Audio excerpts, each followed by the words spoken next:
Hello there, ladies and gentlemen, welcome to another episode of CookieCast. Today on CookieCast, it's the football podcast. That season, in some ways, keeps on trucking, but it's definitely coming to a close now. More so for some teams than others. Spoilers.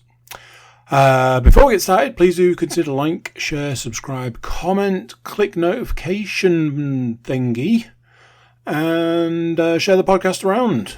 Best way to get it out there in the world is to share it.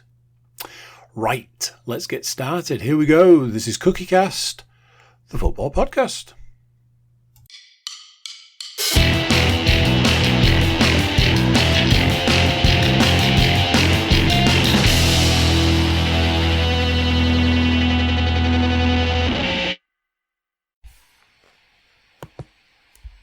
Recording in progress. She said it all, ladies and gentlemen. She's given you all the information you need to take what you will from that information. And yes, it is indeed the CookieCast Podcast Network back with another football podcast for you. There may only be one more after this to round out the season, but welcome along, one and all. Obviously, I'm here, as you can hear my voice and see my slightly rouged face as it's a tad warm in Yorkshire today, but I'm not alone. I am joined by fellow Yorkshire dweller, Mr. Andrew Cook. How are you, sir? Not as warm as I have been, but it's I cannot confirm nor deny how naked I am below the waist. Let's put it that way. Oh, he's gone for the old Richard Whiteley approach. Just business from the waist upwards, and then underneath the desk, who knows what's going on. Another fellow Yorkshire dweller, Mr. Stuart Woodmansey. How are you, sir? Well, as the saying goes, it's never dull in Hull. And for the fact that I left the house earlier this evening and nearly burnt out my retinas, that will tell you what the weather's like here too. Interesting. So, 2 out of 2 places with warmth going through them today. Can we make it a holy trinity with our northeast correspondent in the shape of Mr. Matthew Moore? How are you, sir? I'm alright. It's clouded over here. It was sunny. Boo! But it's clouded over here. But I'm wearing, if we're doing fashion kind of things, I'm wearing a Mount Misery, a Hartlepool band t-shirt. So yeah, let's give them a shout out. Obviously, anytime we can, we like to give some love. We like Bell and Sebastian. They're a bit like Bell and Sebastian would be the kind of like vibe from there. So very nice. Fair enough. Like I say, we like to give a little bit of love to our brethren from County Durham. So up the pools. It's probably a while until I'll get to say that again. So football-wise, there were 2 games last week, and if all went to plan, there would be 2 games for us to cover and predict next week. So we'll go for the Middlesbrough game first, shall we? As that was the one that was most dependent on there being a second game to predict in the coming week. And of course it was my boys, Middlesbrough, taking on Coventry in the second leg of the playoffs. It was finally poised after the first leg from the weekend before, with a 0-0 score coming to us from the Coventry Building Society Arena, I believe it's called these days. And I think 75% of people asked would probably have said that Middlesbrough went into this as the heavy favourites, obviously being at home in the second leg. Everything set up to just, do the job, get a nice comfortable win, take them through to Wembley. Job would be a good one.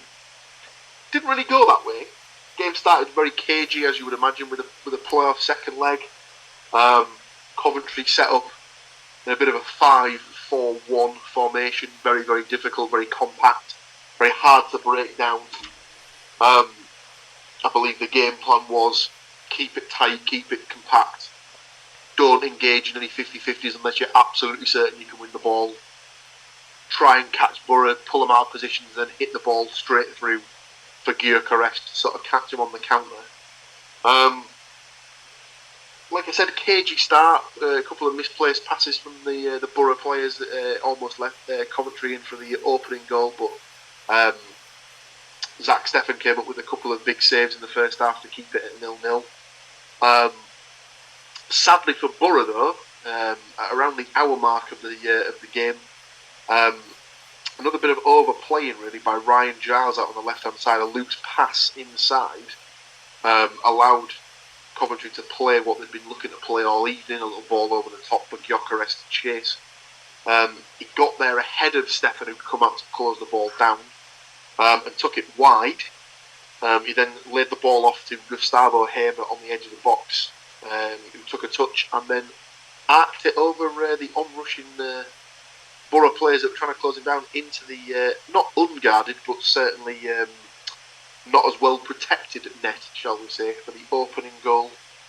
And try as Borough might, they were not able to break down that sky blue wall. Sadly, like I say, a very, very well drilled Coventry team who were very clearly instructed to not be pulled out of position no matter what happened. And the game sadly petered out to a 1-0 loss for the Borough, and the end of the season. Very disappointing from a perspective from my perspective, of course, as a Millwall. I'm sure Coventry City fans felt very differently about the result.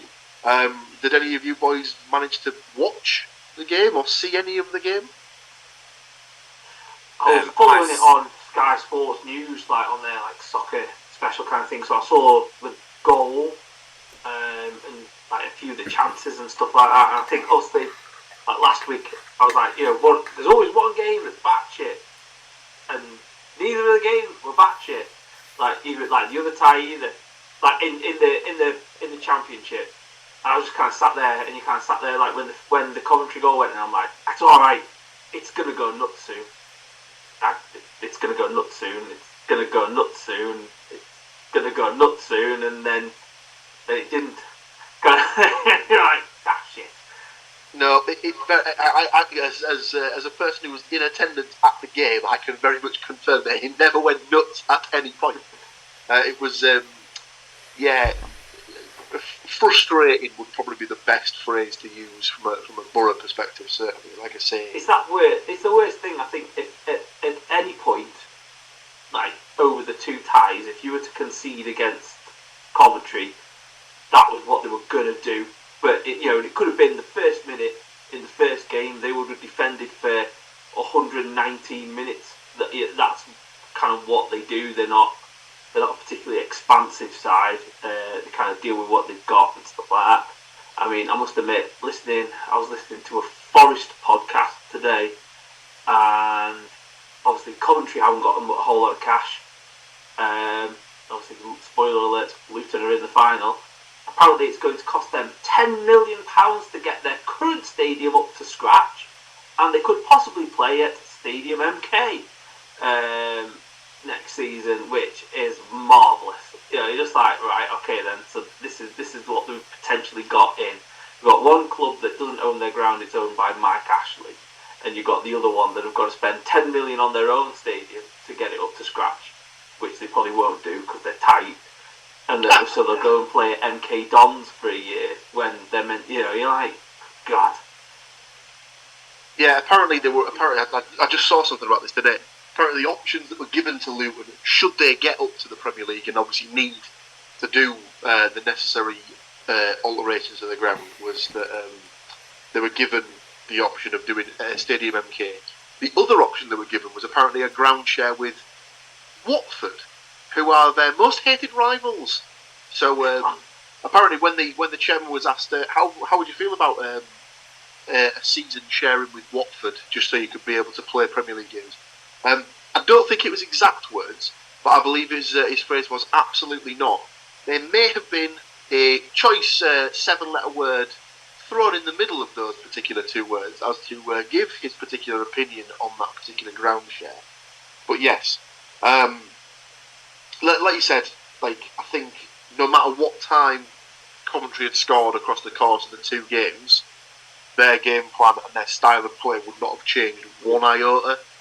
And I think if you were a neutral watching the game, Coventry scoring was probably the worst thing that could have happened, because it would have just shut the game completely down from a creativity standpoint. Whereas if Borough had scored the first goal, probably would have opened the game up a bit more. Coventry would have had to sort of take more chances, as it were. But sadly, that first Borough game, that first Borough goal never came across the 2 games, so we never had to cross that bridge.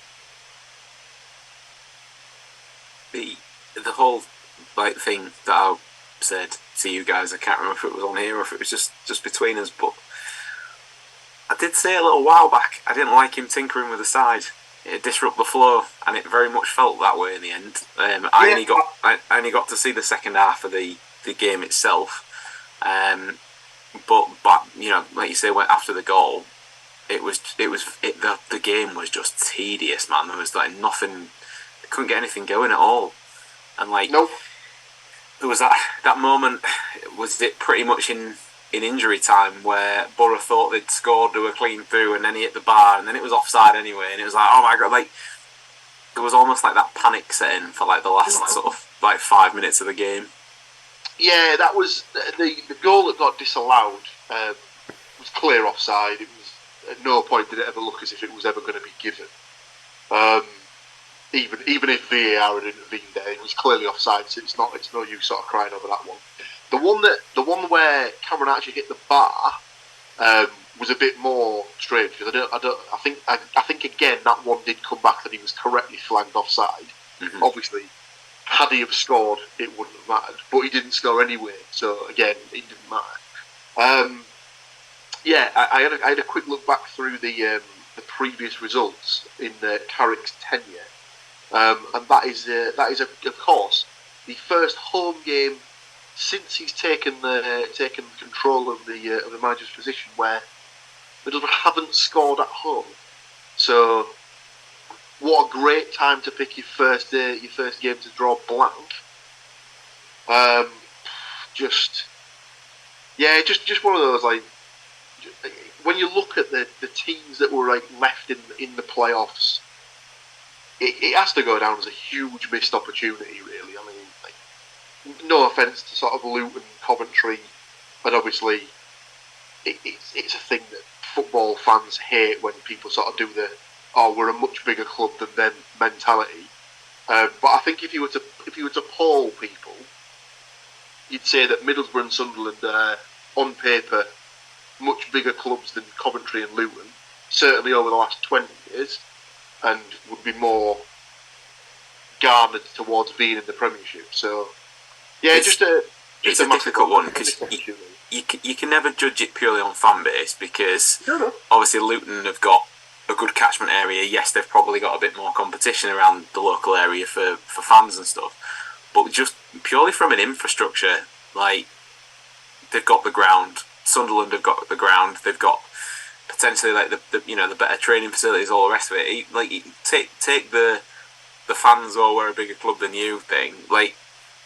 You're not. I will absolutely eat my words in 12 months' time. If Coventry / Luton do not get one of the bottom 3 points totals returns in the entire history of the Premier League, I will be gobsmacked because they are going to spend every week with their pants around their ankles. There is no two ways about that. Yeah, I mean, I would be inclined to agree, and obviously whichever one of the teams goes up will be massively favourites to come straight back down again. But I think the first time that Bournemouth got promoted, and even last season, I think most people have them written off as an automatic relegation spot, and they've stayed up. So you never can tell what will happen, and obviously the recruitment and stuff over the off season will be huge and will play along part of that. Another thing as well, I think, is that if you look at Luton's record purchase, it's if they do go up, it's going to get absolutely smashed because I believe their record signing is Carlton Morris from earlier this season, and it cost them 1.5 million from Barnsley. So if Luton do win the playoffs, if they do win the playoff final and get promoted, I can see them dropping double figures on a sign just because they've got the money there to be able to sort of strengthen and do it. So, I mean, the first signing surely has got to be Bob the Builder, as we've already mentioned. Well, yeah, like Matt said, 10 million minimum to bring the stadium up to standards. Is that have you been to Kenilworth Road? Have you seen Kenilworth Road? Is that because it's going to cost them $2 million for the bomb to flatten it to start with, and then just build it from the ground up again? I honestly don't know what they're going to do, because one of the stands that I think is the one that's causing the most problem is like literally slap bang up against some of the back of other people's houses, so they can't exactly build further back. They would have to literally just go straight up, and just from a logistical standpoint, I'm pretty sure that you can only get in so many rows of seats when it goes straight up. But I think it was something on the podcast I was listening to that they were saying that they've been speaking, because one of them is a journalist, was speaking to the Luton chairman, and he was like, oh yeah, if you think that the supporters entrance where you have to go the back end of some terrace houses is bad, you should see the players entrance. And it basically sounds like you've got to go through an alley, like where two terrace houses are joined, you've got the alley in between, like you've got to go under. It basically sounds like it's that. Like, they'd be like the Ninja Turtles, they've got to go through the sewers to get in. There you go. And to put the kind of perspective on that, Coventry's highest signing was Craig Bellamy for 6.5 million 23 years ago. So their highest signing was 6. So bear in mind, I believe that was the season that they ended up dropping out of the Premier League, and they've obviously not been promoted back since. So, yeah, crazy stuff. But I'll cut it off there, because we could keep this going for days on end. I dare say I'll give the predictions, scores, and to what it means from a podcast perspective. So, obviously, game finished 1-0 to Coventry with Hamer scoring the goal. So, myself and Mr. Cook had both gone for a 2-0 Middlesbrough win with Archer and Akpom to score. Sadly, no points there. Mr. Moore had gone for the crazy 3-2 after extra time, with Akpom, Archer and Ramsey scoring for the Borough, Gyökeres and Godden scoring for Coventry. No points there, sadly. But one of us had the old crystal ball out clearly. Mr. Woodmansey storming in with his 1-0 Coventry. Sadly, he had gone Gyökeres to score, not Hamer. So he gets himself 2 points for the result, but no extra points for the goal score. I've never felt so guilty about points in my life. Don't worry about it. I mean, I was about to. I've cried all the tears I have to cry. Didn't cry, just felt incredibly gutted for about 4 days afterwards.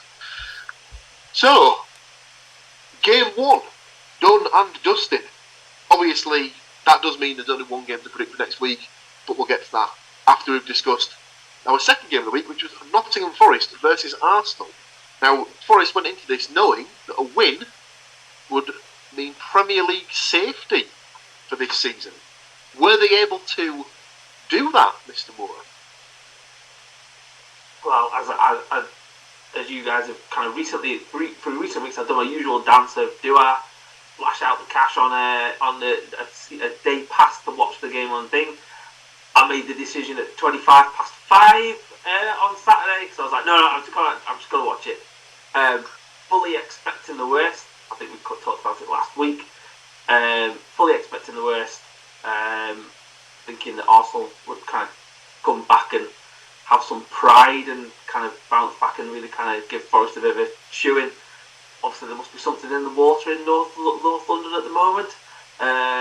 But yeah, so kind of started well, and I think it was a bit to and fro to start with for the first kind of 10 minutes. I mean, Arsenal did their thing of. I think from watching Arsenal, I felt like I was watching Arsenal from 5 years ago, 10 years ago. Kind of this lovely keeping the football. It's lovely that there's no. It must be quite nice as an Arsenal fan in some ways to have no stress whatsoever because your team has the ball all the time. They just don't do anything with it. So a couple of early chances. I think Saka had a few good runs at Forest. Odegaard was doing bits and bobs. Jesus was the kind of thing. And then 20 minutes in, 19 minutes in, Odegaard, loose pass, Gibbs White, pounced on it, Forest broke quickly, which is what they've been doing most of the game. Slotted it through to a 1-year, and I was like, oh no, you've played it too heavy. I thought it'd gone too far. And it looked Emil Heskey-esque that he dinked it over the top of the keeper. On closer inspection, the defender had kicked it against his leg and it had gone over the top of the keeper. Very similar to his goal against West Ham at the start of the year. Absolutely incredible that the first game of the season at home and the last game of the season at home had basically identical goals scored, where the defender tackles the ball into the striker and it goes in the net. It's just like sweet timing though, because obviously the defender knocks it away as he's swinging his leg forward. It just kind of catches the ball and dinks it over the top of Ramsdale and into the back of the net. And so then from then on, Forest went back into their kind of thing. I think it was like they had 18% possession. But like I said, Arsenal did not do a whole lot with it. I didn't get the full stats, but I think there might have just been the one shot on target, and even then it wasn't particularly on target kind of thing. It was, there wasn't. I don't feel like a lot of the pundits were like, oh, it looks like they've lost confidence. I don't think they've lost confidence. They just lost an edge. I think their striker, obviously they signed Jesus to much fanfare at the start of the year, but he just doesn't seem to have much about him. He needs a little bit extra. They need something extra. They need a proper goal scorer up there. Forest, on the other hand, have got themselves. We said at the start of the season, you need someone who's going to score you 10, 15 goals. We've got two players that have done that for us this season. We've had Johnson scoring 10 goals, kind of more in that after Christmas kind of period that when Forest first picked up. He scored his goals, and then a 1 year's kind of taken up that mantle as Johnson's kind of faded away towards the end of the season. I think when we were messaging each other on Saturday night, I think the standout player for Forest, and I think all this nonsense about he should have been playing for England, that's a bit too much for me.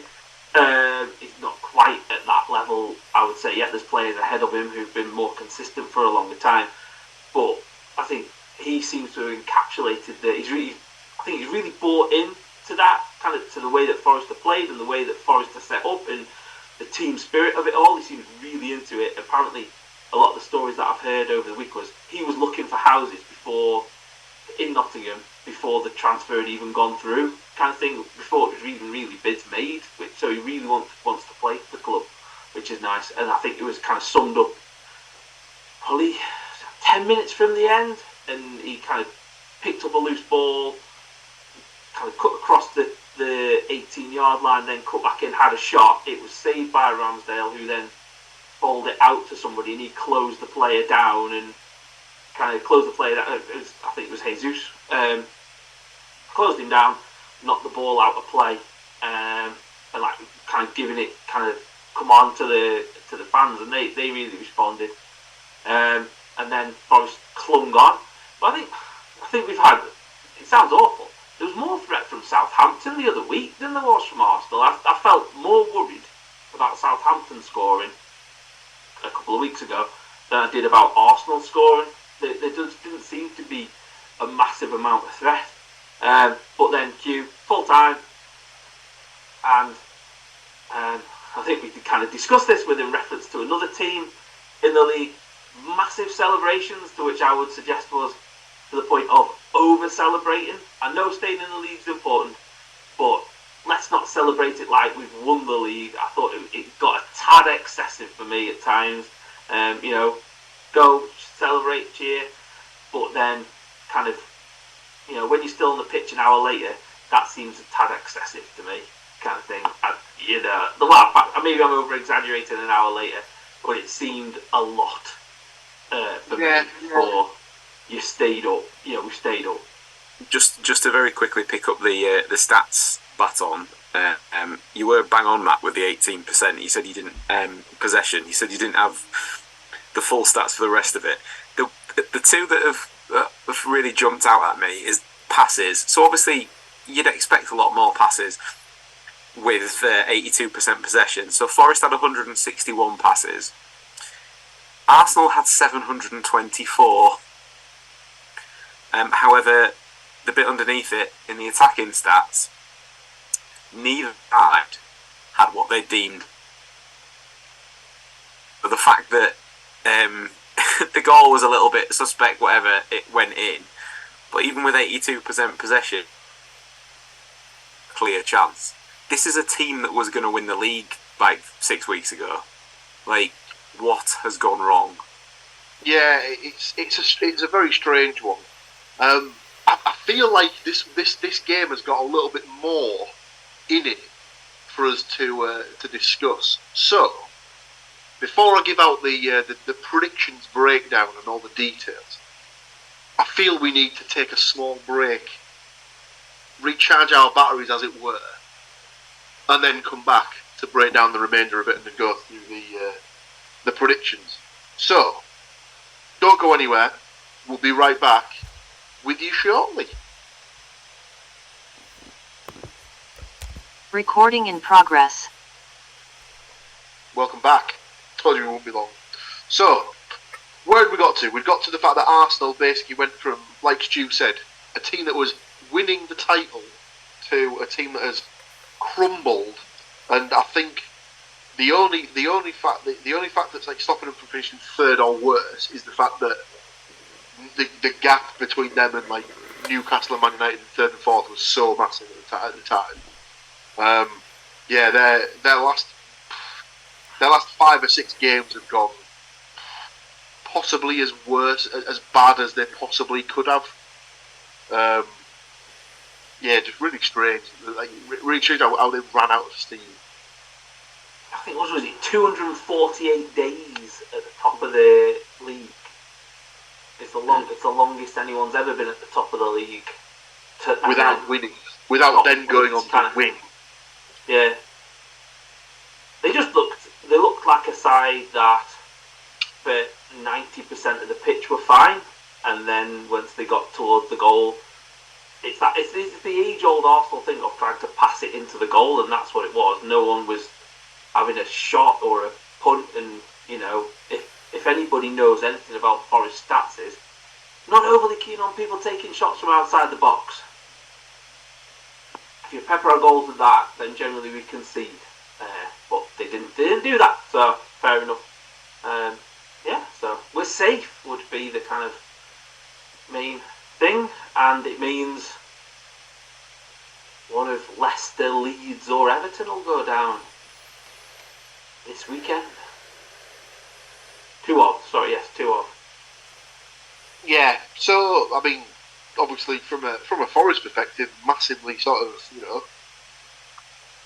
good in the fact that they've managed to sort of stay up for a second season. So they'll get their coffers will be swelled handsomely from the riches that the dirty, filthy Premier League will give them. The league, and let's be honest, if we're being truthful, it's a league that no one really wants to be in anyway. Keep him making himself feel better. As Forest then waltz into summer and spaff on another 17 players or something. Like... Hey, I tell you something. If I was a betting man, which I do like to make the occasional wager, I think at this point I'd probably put Forest's summer recruitment at under 5 players. I was going to say it'll definitely be single figures. I would say single figures. It's with the accounting players that are already in the squad being kept, as the rumours are already that we want Henderson to stay. And that's going to cost us 30 mil. And apparently they want Lodi to stay as well. I don't think he will. I think he'll go back to Spain. Well, I don't know if the weather stays like it is today in England, then he might be tempted to thinking, well, is this Madrid? So there you go, ladies and gentlemen. Right, so predictions. Paul's hoping that the transfers work out either on heat stroke or he has an accident or something. He has a box to the head. Who knows? Who can tell? So, Predictions-wise, I was the least optimistic of all of the campers, where I had gone for a 3-1 Arsenal win. Silly Paulie, what are you doing? I did, however, console myself by having that one for Forest scored by a one-year, so I do get myself a bonus point there. Mr. Woodmansey had gone for a 1-1 draw, Gibbs, White and Odegaard to score, so sadly no points for Mr. Woodmansey there. Matt had gone for a 2-2 with Jesus, and I've apparently, I don't know how I've done this, but I've managed to write Jesus and Gibbs White down to score for Arsenal. There's Martin Odegaard playing for Forest now. Well, I didn't even. I've only just noticed that now. So either way, Arsenal didn't score, so it doesn't matter. And for Forest, he had Gibbs White and Owonyi to score, so no points for the result, but he does get himself a point for a bonus goal scorer. For the second game of the week, however, someone had the crystal ball out. His name is Mr. Cook.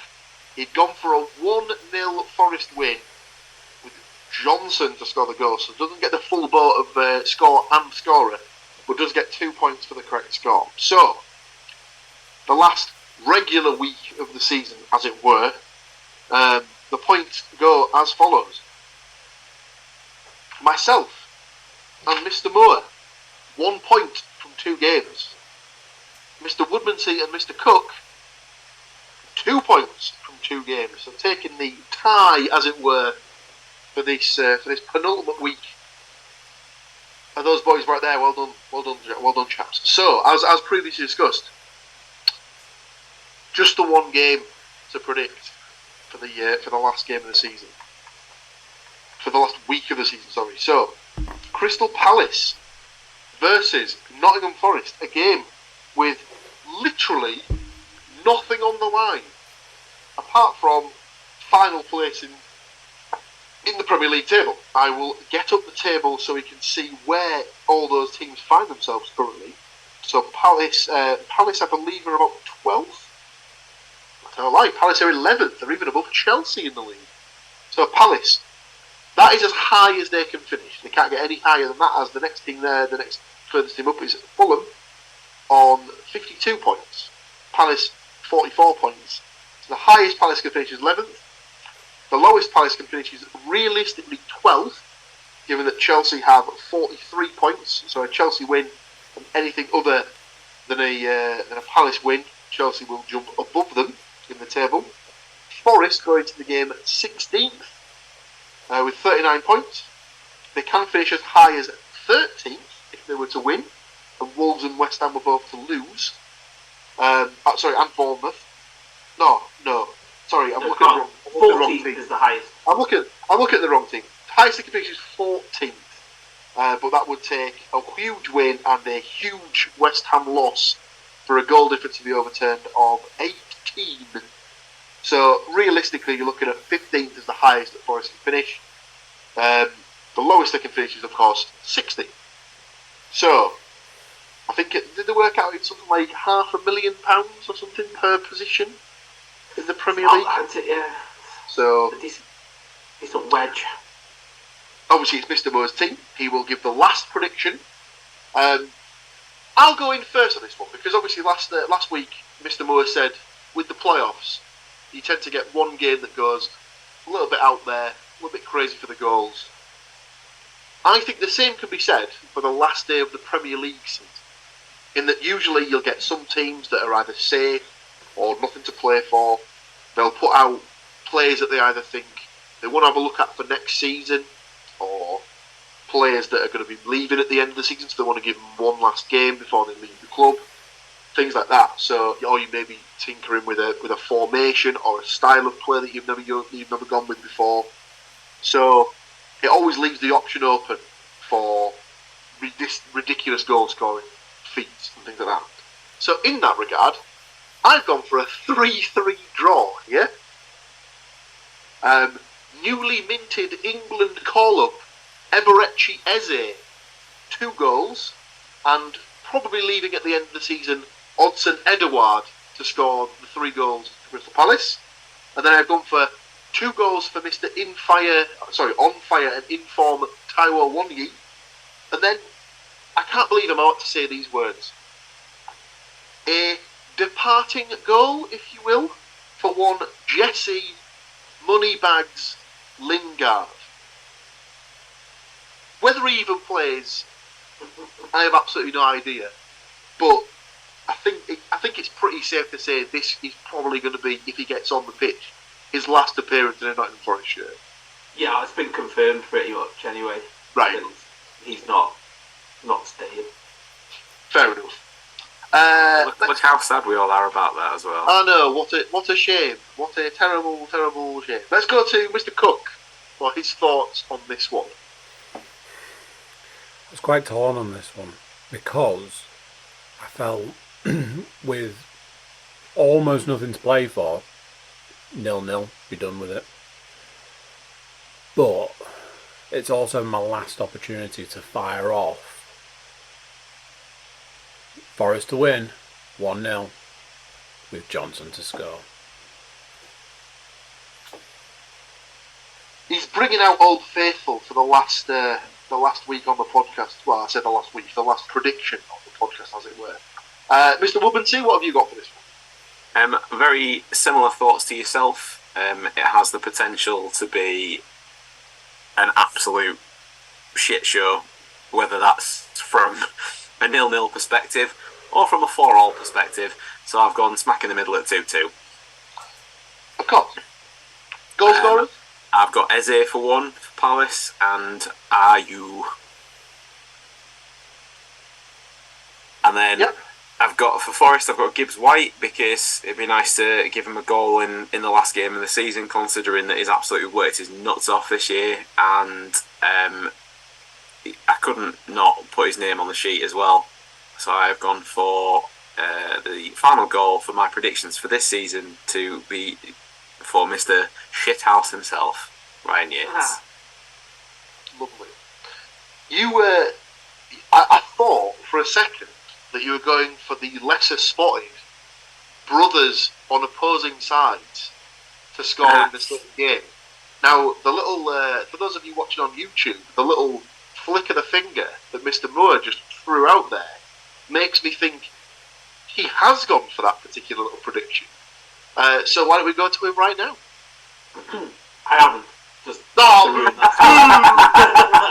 perfectly set up for Matt to just crush it. I should have perhaps given the word of warning before everybody started doing their predictions. Kayla Navas is out injured, so Wayne Hennessy's in goal, so anything could happen. Can I change my prediction to 6-0 Palace? And there's a couple, I think Felipe is out as well. I think obviously he went off injured at the weekend, so he's out. I think there's going to be a few changes. I think some of the fringe players, not fringe players, but the players that have perhaps contributed and not played quite as much are going to get a game either to say thank you and bye, or just to give them a run out. Jack Colbeck, it's been confirmed this weekend, will be leaving the club at the end of the season. It's the end of his contract. He's apparently still injured with some head injury that he got. But I hope that he gets a game because he has played really well for Forest and done like all the kind of dog's work for the kind of team. He's been left back, left wing, centre mid, centre back. He's been all over the shop. However, that on for my prediction, I've gone for a 3-2 Crystal Palace win. So when you said batch it, I was like, yeah, I've gone for just party atmosphere. But I got with the fact that I thought Forest will be much changed.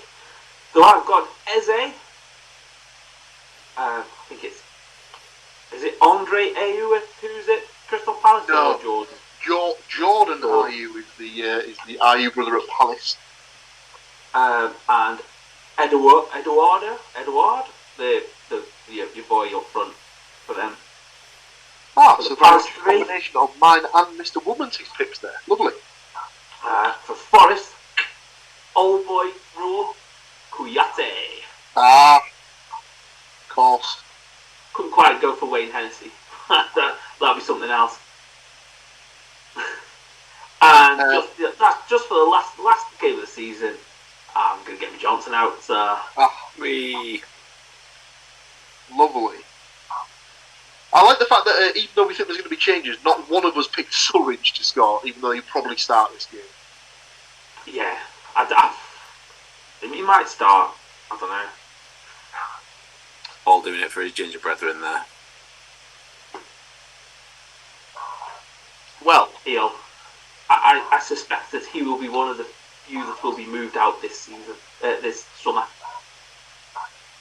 Yeah, I think it's one of those ones where there was at the start of the season, the August transfer window closing. I believe there was some rumours doing the rounds. It was a target for Borough. Whether that gets looked at, I don't really know. So that's it from a predictions perspective. Obviously, Matt covered it there. The fact that with certain players that have come to the end of their contract, so it was agreed that it was already announced that they wouldn't be signing new deals. That is the case across the board with all clubs at this particular point. And today, Middlesbrough and was it today that Hull have released theirs, or did they? No, Hull was in true podcast form the day after we recorded last week. Of course it was.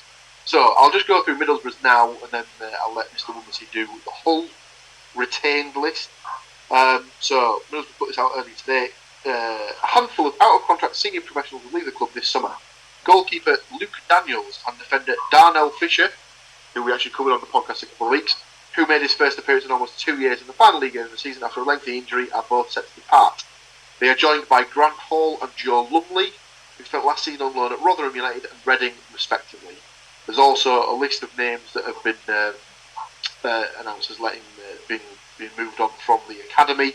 I won't go through those names, as it's names that will be unfamiliar to everyone on the podcast, and no one will know who they are. In addition, the loans of Cameron Archer, Ryan Giles, Alex Mowat, Rodrigo Muniz, Aaron Ramsey and Zach Steffen have all come to an end. We'd like to thank all the players for their contribution and wish them well for the future.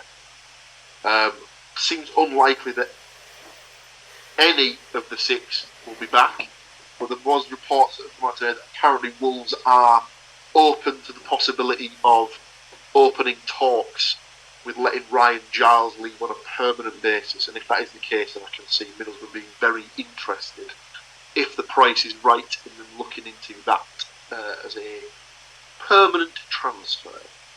I've seen as well somewhere that Steffen was apparently, is he at Chelsea? Steffen's Man City, and it's pretty apparent that the kid that Man City are actually currently playing as we're recording, and this game tonight and the game they played at the weekend, they played their reserve goalkeeper, and he now does seem to be the backup to Edison of choice. So it looks more and more likely that Steffen will leave Man City this summer. But to have any chance of sort of being in the running to get him, if they wanted to keep him, Borough would have had to go up, as his transfer fee alone would probably price him out of a move for him, and I would imagine he's on a fairly hefty chunk of wages at Man City, so would be unlikely. I'd be very surprised if Middlesbrough go back in for him, but stranger things have happened, I suppose. Let's move on to Hull. What's Hull done in regarding players leaving and whatnot? So again, the return list has been confirmed. We've had Louis Coyle, Greg Doherty and Vaughan Colville have all had their 1 year extension options taken up by the club. So those three are staying on. So obviously club captain there, top of the list, local lad. I think Colville's probably got a bit more to prove out of those two. Coyle and Doherty quite well established in the team. Absolutely not disappointed or surprised that they're staying. Happy to see that. So yeah, those three are staying on for at least another year. On the flip side of that, Tyler Smith and Billy Chadwick have both not been retained. Tyler Smith put 5 goals in 39 appearances for the Tigers. Billy Chadwick, local lad, but he only managed 9 appearances in his time, but he has been let go. It was already announced before the retained list, again, just after the podcast recorded last week, that Callum Elder is set to leave the club after 4 years in East Yorkshire. So we certainly wish him well, because he's been a very good servant to the club in that time. So obviously seeing us up from League One as well. So absolutely sound lad as well from what we can tell. However, all of the loanees have gone back, and this, I mean, there's some comedy amongst it, because I'm sure at least 2 members of the podcast will argue that one of these loanees maybe should have or did go back months ago, but it does leave a gaping hole. So the loanees Nathan Baxter, Carl Darlow, Aaron Connolly, Malcolm Ebioway and Dimitrios Pelkas have all returned to parent clubs. Now, Connolly, in the end, didn't make much of a difference, really. Ebioway and Pelkas obviously did. They were sort of, Pelkas was featured throughout the season, had a couple of injuries here and there, but particularly towards the end of the season, Ebioway was featuring. So he's from Palace, I believe, so whether or not he'll be looking to try and establish himself there next season, or if there's the potential to maybe get him again, I'm not sure on that one. But the big gaping hole is the fact that 2 goalkeepers are out the door, leaving us with Matt Ingram and the youth ranks, as far as I'm aware. So I would expect that priority will be a bit of goalkeeping business this summer. After the performances he put in, would not be surprised to see Carl Darlow come on a permanent basis. However, that obviously depends on how things sit with Newcastle. Champions League club now, aren't they? So I'd be very, very surprised if he was. I mean, unless he's got years to run on his contract, I would be very surprised if he wasn't moved on. Or if not just released. I've been impressed with what I've seen from him, so I'm very hopeful. If you know what? I mean, like, there's like sort of harsh as it sounds. Wouldn't be surprised if Borough ended up having a little sniff around him. To be honest with you, he is definitely obviously knows he's used to the area, so wouldn't have to move, I suppose, as well. Whereas obviously if he moves to Hull, you'd imagine that he'd have to leave and relocate to East Yorkshire and whatnot. It depends, like, what the deal is, I guess. If it's a longer deal, then perhaps so. But if it ends up being like a 1-year contract, he might just spin it out by like travelling down. Like, it's not that far, really, in the grand scheme of things. But he definitely earned us some points in that league table this season, put it that way. So we'll just watch this space, I guess. We'll probably after the next thing that probably could work in your the thing that could work in your favour is he is a Nottingham lad, so a little bit closer to Nottingham, easier to get to from there. So I reckon now we've probably got that 2-week lull where there's the playoffs to get out of the way, there's the FA Cup final to get out of the way. Everybody will have like 3 or 4 days of breathing, and then it'll be right.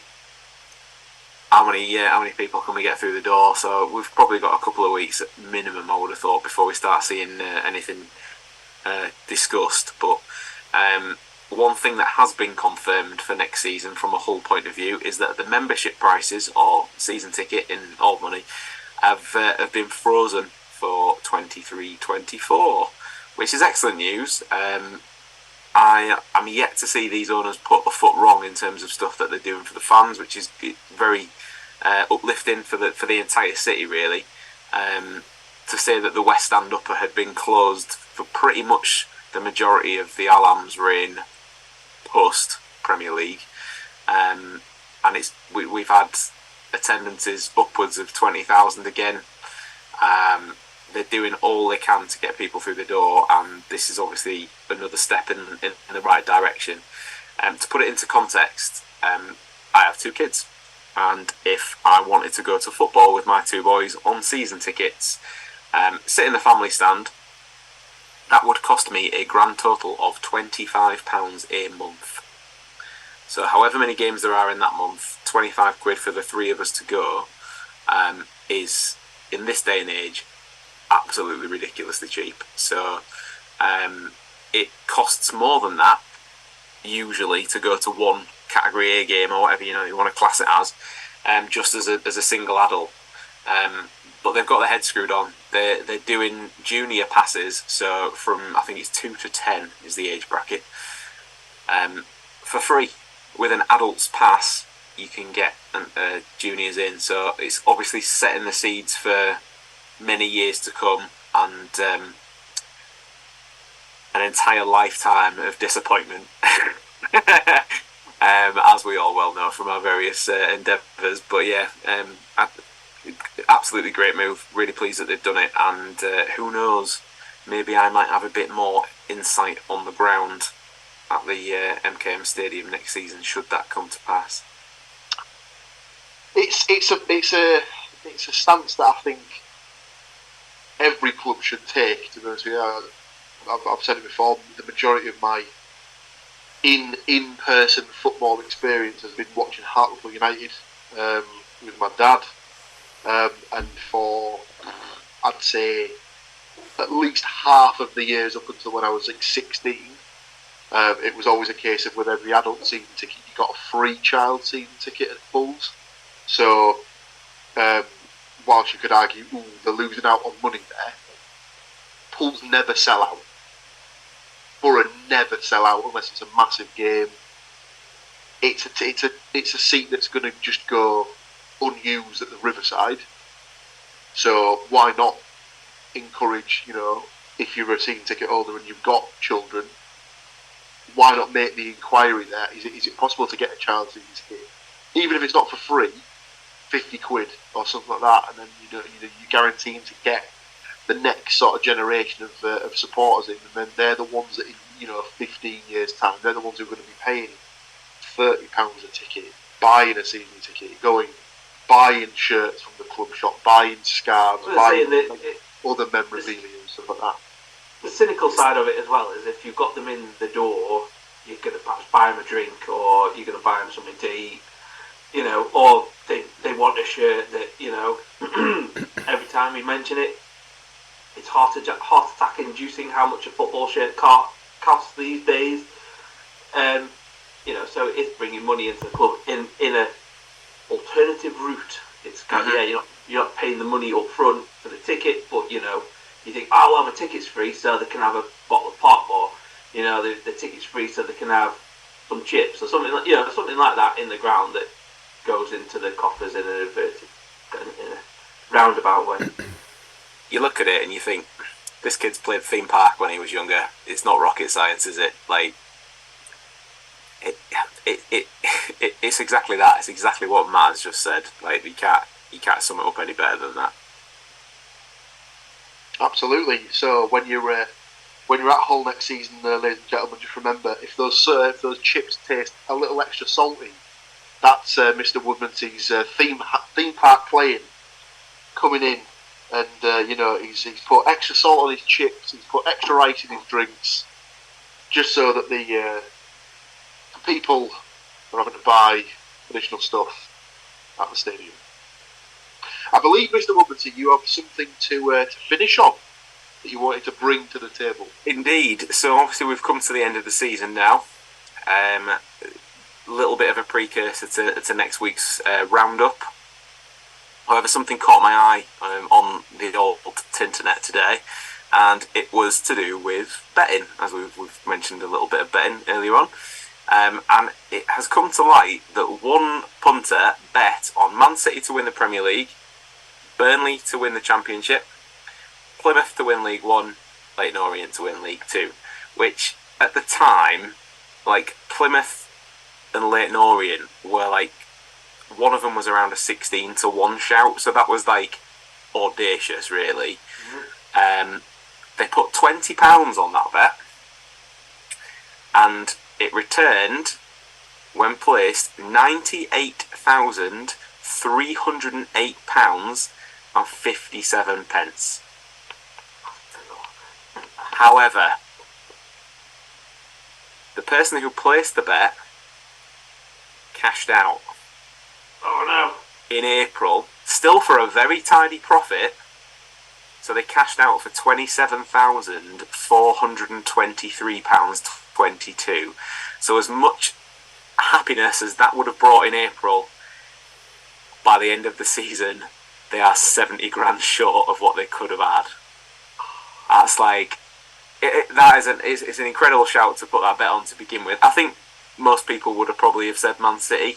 There'd have been quite a few people saying Burnley. I don't think those two were really sort of out of left field, but the picking the lower league winners was where the money was at, I think. Well, those two leagues are absolutely batshit as well. Kind of continuing a theme on from like previous week. You could have a club that's gone up there. For example, next season Wrexham. Everybody will put money on Wrexham to win that league next year because they'll probably spend a bit of money and you'll go, all right, they're good to go, kind of thing. And they won't because somebody who spent 50 pence on a decrepit striker who's got 1 foot all of a sudden scores 30 goals in a season. You're like, what the fuck is going on? How is that club now top of the league? And that's the thing, is that those League 1 and League 2 are mental. So I'm pretty sure as well that the titles in League 1 and 2 were decided on the final day. Yes. So that was like down to the wire. Leighton Orient had wrapped theirs up a few weeks before. I think it kind of kicked the arse off my Man City, Middlesbrough, Sheffield Wednesday and Bradford predictions. Although I will say, my Championship League 1 and League 2 side did make the playoffs, so I'll take it as somewhat of a win. So two of them are still in with a chance of going up, haven't they? All right. So Bradford and Sheffield Wednesday. Let's not rub it. No, it's just Sheffield Wednesday, who had one of the most outrageous comebacks in football history, being 4-0 down from the first leg, scored a 98th minute equaliser to take it to extra time, and then went a goal down in extra time, and then equalised in the second half of extra time, and eventually won it on penalties. Before that, the previous best was that had been overturned from the first leg with a 2-goal deficit, but they more than doubled it. Well, no, they didn't more than double it. They doubled it. So the best part about that as well is not only was it a struggle, but after they lost the first leg 4-0, the manager Darren Moore suffered some horrendous racist abuse online. Obviously, not the best bit. The best bit is the fact that they found out who did it. They've got banned for life. They're in trouble with the police. So whilst that particular cretin is sat at home, not ever being able to go to football again, the team are going to Wembley because actually the guy that he abused online managed to get his ducks in a row and absolutely get it right on the night. So, ha ha ha ha. So there you are, ladies and gentlemen. Racists never prosper. So that's it this week. Done and dusted. Join us again next week where we'll break down the Crystal Palace Nottingham Forest. Probably 0-0 now. Now we've been all those goals. And then we'll go through our season-long predictions that we made all the way back in July or August and see just how close we got with those predictions. So, thank you for joining us once again. Thank you to these three lovely gentlemen for joining me in breaking down their teams. And join us again next week where we'll do it all over again for one final time this season. Well, until then, thank you very much for listening. Thank you very much for watching, and we'll see you next week. So there we go, what do you think to that? Another week of games gone, and one more game to come. Big thank you for joining us, listening, watching, checking us out. Before you go, consider like, share, subscribe, comment, click for notifications, leave us a review, check out the website, thecookiecast.com. There are different ways you can get in touch with us, whether it's social media or just click that email button. Let us know how did your team do this season. That's it for this one. Until next time, I'm going to say bye, and I'll see you then. Thank you for listening to these grumpy old men talk about football. If you've enjoyed this episode, please like, share and subscribe.